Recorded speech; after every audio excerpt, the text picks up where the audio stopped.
So meron daw rebulto sa kapilya ng Iglesia ni Cristo. Well, katupa, no? Iyan po ay walang katotohanan. Ang meron pong rebulto na kung saan nakalagay ang rebulto ng kapatid na Felix Manalo ay doon po mismo sa kanyang monumento, sa kanyang puntod. Doon po nakalagak ang kanyang rebulto. Ang tanong, ano nga ba ang ipinagbabawal ng Panginoong Diyos o ng mga salita ng Diyos na nakasulat sa Biblia?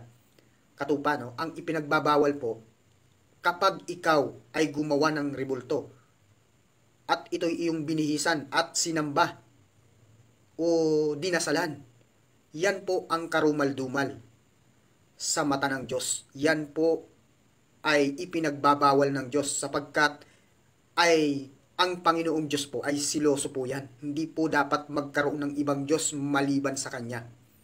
Kaya ang paggawa po ng rebulto o inanyo ang larawan kapag ito ay inyong dinasalan at dinalanginan o sinamba, ito po ay bawal na bawal.